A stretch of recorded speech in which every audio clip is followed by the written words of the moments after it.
Hello, storytellers. It's Storytelling Ron, and this is for the Lord RBG, Apostles of the Apoc, Apostles of the Apocalypse. And I'm going to go through.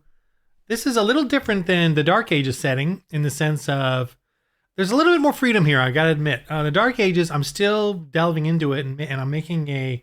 This is for the members only area. I'll be coming out with more adventures for that. I'm cleaning that up. And Dark Ages is more. So I'm trying to fit it into the mythology of the 6th century, as opposed to just throwing all kinds of monsters at you like you can in D&D. Although I'm thinking about doing a darker fantasy version, but still same thing: evangelism, planting churches. But then maybe we could have more fantastical creatures just for the fun of it. I'm thinking about it. Let me know in the comments if you'd like that, but still Christian evangelism. But we can have more fun with that.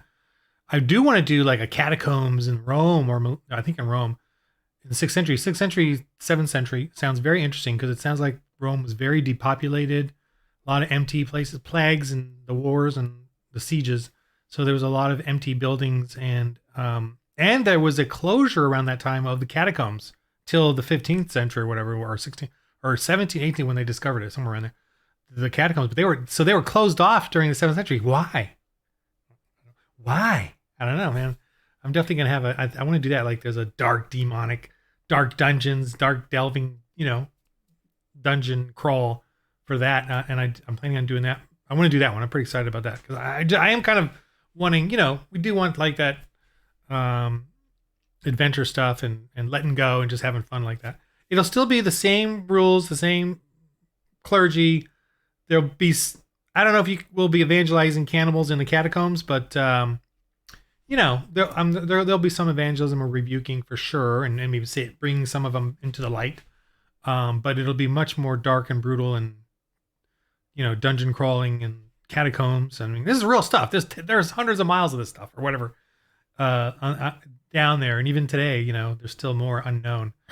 So that's pretty amazing. Anyway, so why am I talking about that? Apostles of the Apoc. Okay, I'm going to be trying to release this May 1st. I'll do something on May 1st if I don't totally release this, but I'm trying to. But anyway, this is what you get to do as a hex map crawl. And they start on this map over here. This, see this one, this home map. It's in the mountains. It's the bunker. It's after the nuclear waste has receded or whatever. Then a basic chart of here what you do. So I'm just going to go through it. Real quick. This one here is about instead of them worrying about their supplies, because we want to have that as a game mechanic where you have a certain amount of supplies. But instead of like really worrying about it, you once in a while, whenever you feel like as a GM, maybe not every session, especially if they're in the middle of something, but like as you feel like they're starting a new thing or at the end of something or whatever, you can roll here to replenish, refuel, and repair. And then they'll have a little test or whatever, whoever it apropos to. And if they fail, then they reduce some of their supplies. Because let's say they have rations, repairs, fuel. What else do I have here? Medical and high-tech gear and low-tech gear. All of those are like 20, right? That's their supplies. You have 20 rations, 20 fuel, 20, instead of like them, you taking off all the time, you just roll here once in a while, and then they that can lower, say, by D12, it'll lower, say, by 6. And then they're like, we're down to 14 in fuel or whatever. Because we just got to all assume that in the mundane activities of the characters, they're replenishing the stuff anyway, through the wasteland or through their own growing and their little, maybe they got a little greenhouse inside the van, the transport, they're distilling for diesel fuel, and blah, blah, blah. So it's just a fun little mechanic that makes it feel like they have to deal with supplies, but not something that has to be a burden on you. And obviously in every adventure, there's an opportunity for them to continue gaining supplies. And then you can put a cap on that based on the size of the transport. And again, you just decide a number. I don't know if I put numbers in here or not. No, I think I've just left it open to you. 20 maybe on all of them, 30 on all of them, whatever, that supply is for you that they can carry inside their transport. I'm not sure if I put something in there or not about that. But I'm telling you now, whatever. Okay, so I'm sure there's something in there. But anyway, my mind's a little foggy right now. Let's do this. Boy, getting to this stuff finally. Hex map prep. So all you got to do is start with, and this is the fun part. This is what here, I'm gonna skip to. See, this is like what I did, like this one, and I've already done a video on this, but I don't care. I'm doing it again. And then you get these options. These will be printable, downloadable printables or digital, and you can use them over and over. And literally like I think it's gonna be cool. Like you have these little hexes that you print out, and then they can literally tape them together and start building this map that they have. And it matters in the end because there's a church plant area that they got to, those hexes that they've gone through, they've planted those churches, and they got to make sure those churches are thriving and that they have a security level, and then that they're thriving with and the health, which is like their hit points. And then that way they can get things from it. You can supplies and support and all that. So that's going to be cool too. So here's the map, how you start things. But let me just go through this. The finale of this campaign is they will find a vast ruins hex map. Basically, it's going to be one of the big cities: Seattle, Portland, San Francisco, San Jose, Los Angeles, San Diego. And each of them is kind of has it's just a title: Mega Sprawl, Mega Tech Sprawl, Entertainment and Naval Spread. Just to give you an idea of the setting and how you want to build it out. Military Silo Sprawl is Denver Springs, Denver and Colorado Springs, Dallas, Fort Worth, Chicago, Detroit, New York, DC, Nashville, Atlanta, Orlando, Kennedy Space Center, and New Orleans. Just New Orleans. Farm, Fish, Seaport. So basically, when they find one of these, because the total terrain is different now, the nuclear explosions in the oceans and everything. So they don't know which area they're at in America, and they don't know what they're going to find. But they'll find one of these, and that'll be sort of the climactic ending where I'm still building. I haven't even built this page yet. But I'll create a guide to building an empire in that area, those areas, or a generic guide that you can then build upon that. And they have to go through that and sort of liberate that, because that's the source of evil or paganism or evil that's spreading across the wastelands that they have to get to, and they don't want to get there until they're really heroic enough, powerful enough, or whatever, and high level enough, or a lot of experience and gear, and I don't want to do war stuff yet. Maybe second edition I'll do I'll start adding skirmish rules and maybe even tighten up the combat a bit. But I really like the way the combat works now, even though it's crunchy, but not terribly crunchy. It's fun crunchy, not overtly. It's rules light crunchy or whatever. But with the vitality generally staying low, the crunchy ends pretty quickly, I think. Okay. Let's do it to another terrain. I've done. I know I've done this before. I'm gonna do it again. So you start with the main feature, the main hex, which would be a 3 forest. All right. So let's go down to the forest one. On a D6 forest down here. So if they're going to go through the forest area, the character that's driving the transport is going to have to do a test, TR12, or they are going to have whatever their heaviest tool is will get a minus D6 now, wear and tear, because they had to forest, they had to do something to get remove debris and stuff, fallen trees or whatever, and so it really took a toll on their heaviest tool. Now that's only if they fail the drive test. If they succeed the drive test, then no problem. So let's roll a 5 on the forest. Hidden settlement of cultists who worship a nearby mutant beast. Yeah. Okay. Hidden settlement of cultists. Hidden settlement. Okay, that's important. Who worship a nearby mutant beast. Now this list here is what I have, but at some point, if you play this 50 times, because 50 campaigns, you as a GM should create your own little list of what you want to see, in these different options. Okay, so we're starting off with a hidden settlement of cultists in the forest who worship a nearby mutant beast. I'm going to add an extra feature, which is the D12, and this is optional, but I've done it every time. I enjoy it.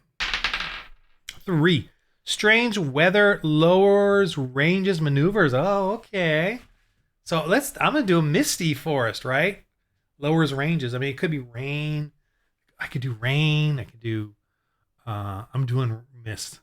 It's a misty forest. I'm already excited. All right, so mutant world stuff. Okay. Are we done up here so far? Okay. Mutant world stuff. The aggression. Let's figure out what the aggression is of the civilians first. 8. Hunts. Determined to take, ambush, enslave if able, or eat. Rarely. Like they could be cannibals, maybe not. Or they want to sacrifice to the mutant beast. That makes more sense. So these are hunters. They're obviously hiding. They're hunters. They hide in the mist. Ambush, enslave. Yeah. So that's what they believe in. They believe in worshiping this mutant beast and sacrificing to it. Tribal, social, economic. This is just a guide, like, like what kind of a tribe. 8. Criminal, bosses, gangs, low-tech trades, prisoners. Sounding pretty bad. Yahoo! Okay, yeah. So they know what they're doing. They're taking advantage of the mutant beast, taking advantage of people that travel through this misty forest. So they're going to be hard to convert, the actual, I would say, gangs or whatever, but the prisoners obviously will be, they'll want to be saved. Okay, that's kind of, man, getting pretty bad. So this one here is the vast ruins. That's what I was talking about for the, yeah, I already showed you that. Okay, threat. Let's do the beast. 1 through 6. 3. Predator. All right. I'm gonna go over to the type of beast. I can do it either way, but I'm gonna go 2. Flora. Okay, so it's like like a thing they take them to. That's okay in the mist. Yeah. Okay. And let's do melee. Let's see what kind of attack it has. 2. Pincers. Plus grapple. If so, then crush. So it's gonna.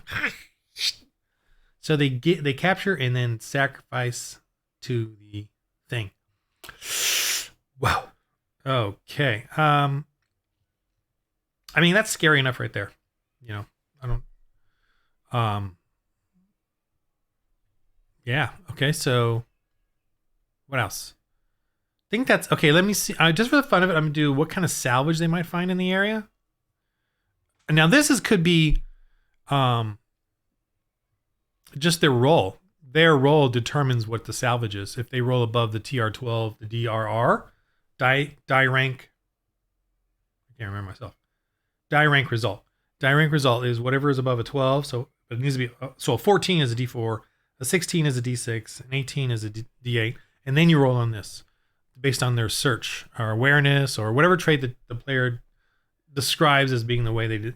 So an aggressive person could say, "I look through the junk with my aggression and move everything."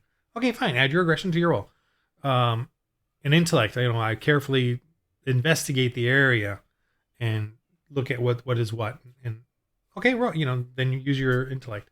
I'm kind of like society. I don't think I'd use technology. Definitely looking through for technology stuff. And I would sort of base what they find on the trait too. Kind of. If they use technology, they're going to find low tech, high tech.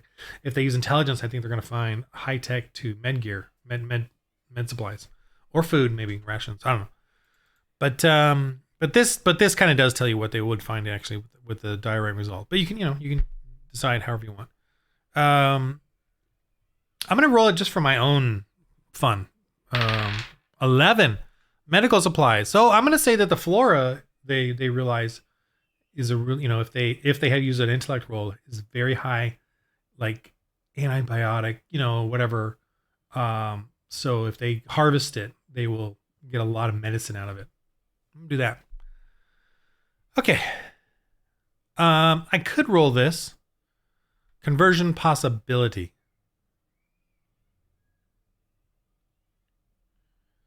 Sorry, I don't even know what I wrote here. I'm reading it. Let me just roll one just for the fun. I don't even know. 3. I write so many things, so many ideas, and I just throw them in there, and then I forget. If they can liberate the oppressed and keep them safe, they can evangelize the survivors. Well, that's a pretty good given, Okay, what else? So the church security is another thing. So that's it. We got our little hex. It's going to be cool. So when they go through this misty forest, these things are going to hunt them. I bet they put up a roadblock. That's what I would do if I was a hunter. And there was a well-kept road, but then there's a roadblock, and then dun dun dun dun. Okay, let's do one more just for the fun of it. Let's go back up to the terrain. Different type of what kind of terrain is up ahead? 5. Toxic Wasteland. Okay, that's going to be pretty bad. So minus D6 to med lab supplies. That's period. Just everyone's got, they're taking pills or toxin pills or radioactive, sulfur pills or whatever it is. Okay, so they all minus D6. But let's roll to see what's in the area. A 5. Ooh. Mutant anything attacks. I don't know what did I write there? Mutant anything attacks. Sorry, I'm just like, what am I saying there? Mutant anything attacks. So I think that means that I don't even know what I wrote. See, that's why I do these videos, to help edit myself. Mutant anything attacks. Okay, I'll rewrite that, but let me put that in red right now just so I remember. Mutant anything. I think it means like any kind of mutant, it automatically attacks. I think that's what I was trying to say. But let me just do that to remember. But let me move on because it might make more sense to me as I go along. Let me go ahead and do the extra features. And you can create your own extra features, die if you want, or chart. Obviously, a dark hero rescues or appears just in time. Okay, that's kind of neat. I'm going to keep that in mind. I don't even have a dark hero character made up. I probably should put one in here for you and me. That'd be kind of cool. Okay, like the road warrior dude. Mutant attacks anything. So, and this is obviously the toxic wasteland. So if it's the toxic wasteland, I'm not going to worry about any of it. It's just going to be one crazy mutant. So I don't need the aggression table. I don't need the tribal, social, economic level. I just need to determine what it is. All right. Let me roll a d6. 6. Yeah, I was actually wanting to roll that because that means it's going to be tougher. Roll again. Well, I got to roll a 6 again. Or it could go up to the d4 if I roll a 6 again. Let me see. 2. Swarm of critters. Oh my gosh. So this is going to be like a scary swarm of mutant critters that just come out and attack. Ooh, let's see what kind of critters in the slime. The d12. Not 9. Arachnoid. Yeah. Yeah. There's no Christianity here, man. It's just all brutal, man. No preaching going on here. But this is, we got to have fun. Christians got to have fun. Okay, so they got to go through this wasteland, drive through it. If they decide to, they may not. So you just keep it. They may just go around it. But keep it for the next one, or the next one. Or it could be one where you just use this in a small location in some other hex if you feel like it. But man, this is scary. Oh. All right. So they're spidery, but what kind of, arachnoid doesn't necessarily mean spidery. It could be something crazier. So 1. So claws. So they're plus a knockdown. I mean, if they're, if they swarm on you, they could definitely bring you down. Like, they're like this size and claws just crawling all over you. Ah, boy. I'm a little verklempt from that. Let me roll search and salvage. Just kind of curious. 2. It's just scrap everywhere, so not even get anything out of this, which I feel bad. Yeah, I feel bad, but that's the way it goes, I guess.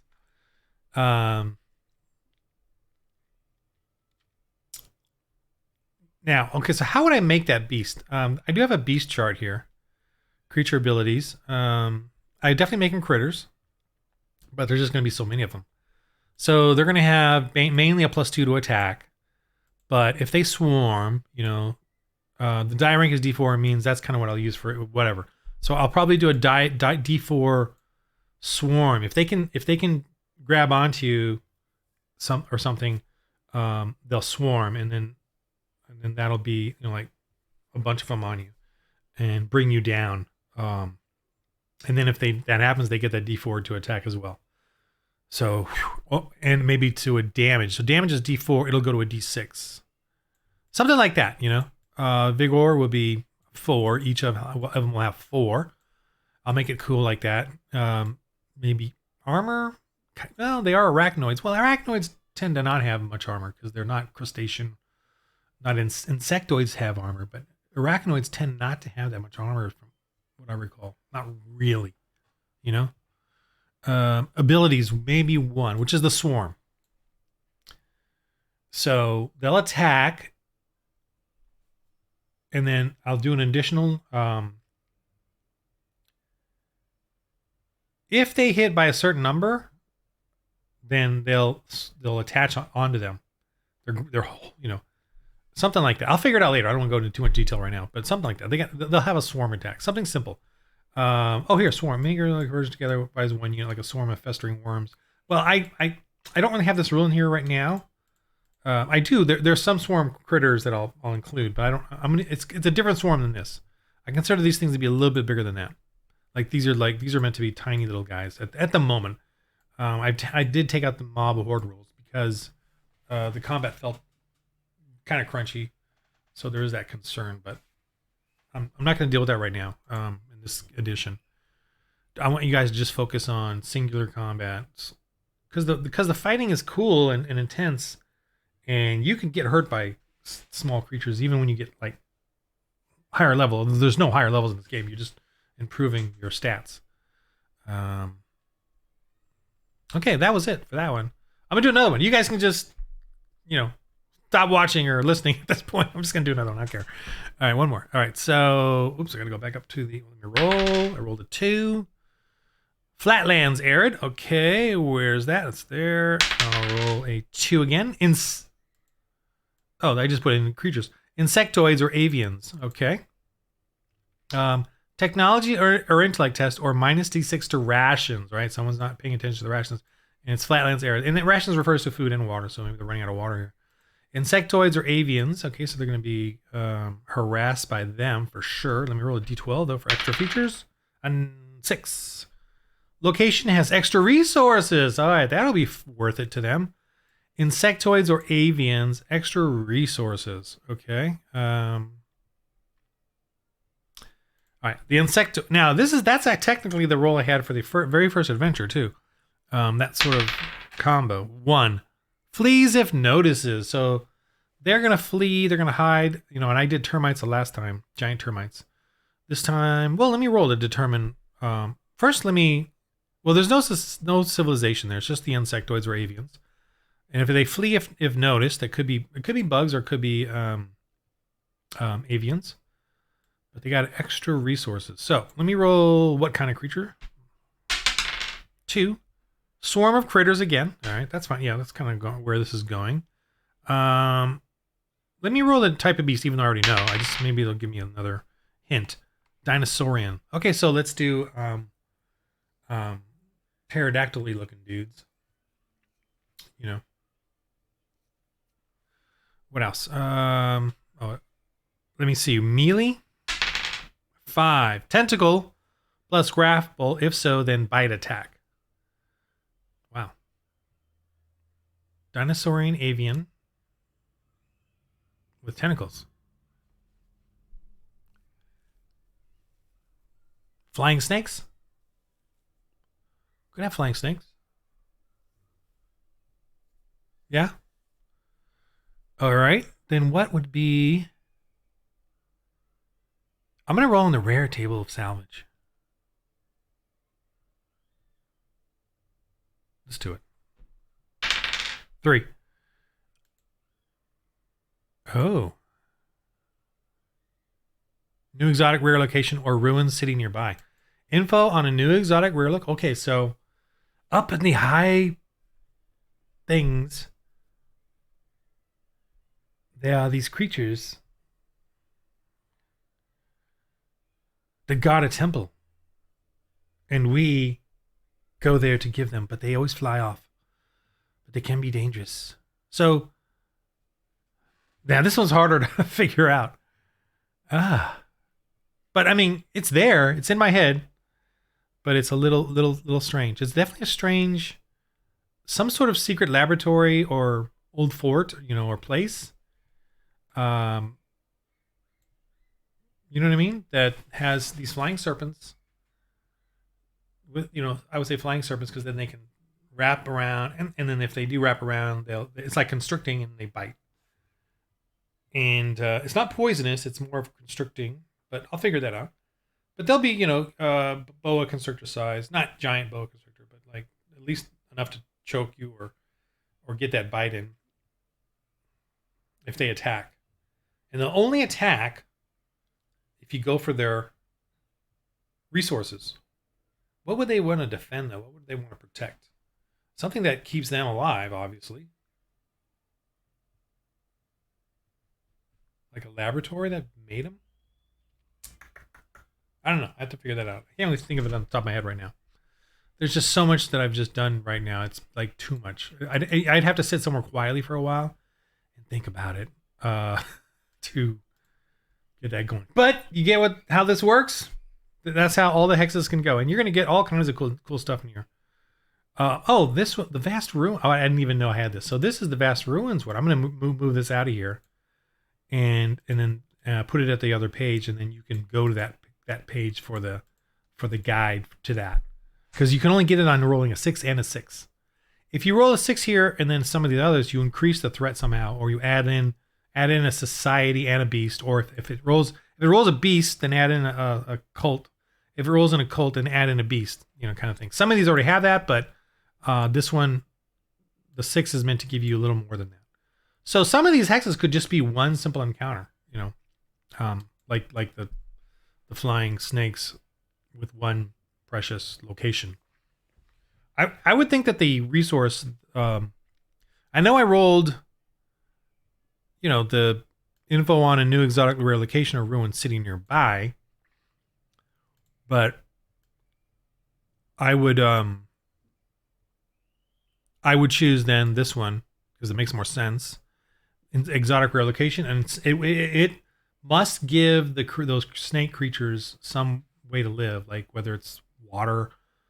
Maybe there's a terrarium or atrium in there that they, survive off of, and it's running. So it could be a very high tech thing. This atrium, this interesting location, and they can come out and bask in the sun, and then they fly back into the atrium. I think I'm gonna do something weird like that. That's kind of neat. And the atrium just has a lot of high tech, med tech in it, and it could have a map of the area, but the map is obviously from before the war, so that could give them a clue to find a ruined city. It could be like, oh, this on the map says this, but there's nothing out there but waste. Yeah, but if we looked, we might be able to find something. So there you go. I just boom, pretty cool. Okay, so that's and this is for you Christians out there, you non-Christians. You can certainly play this if you want, but it is about planting churches. It's about evangelizing. Even all these cultish, violent, despotic people, you still want to try to evangelize them, break their tyranny on each other, and make them reveal that they don't have to have that. And then you can plant a church, hopefully, and then you call in to the bunker and say, bring out some ministers. They will build that church, and you go on, and that church becomes a church plant that can then support you, or you support it. And then once it gets strong enough, it can then support you and even send you stuff based on some roles, based on the church plant roles here. All right, and I'll go through this probably in another video, but here it is if you want to look at it. But it's coming May 1st to all annual members. This is just, as you can see, part of the game. I plan on adding a few more pages, although the time is getting short and I've been very busy. But I'll try to get this out May 1st and probably add, never ending. I can add you can add so much more content to this, rolling these dice and creating these little 1 or 2 page hex scenarios there with, and like I have here, I just made the battle maps.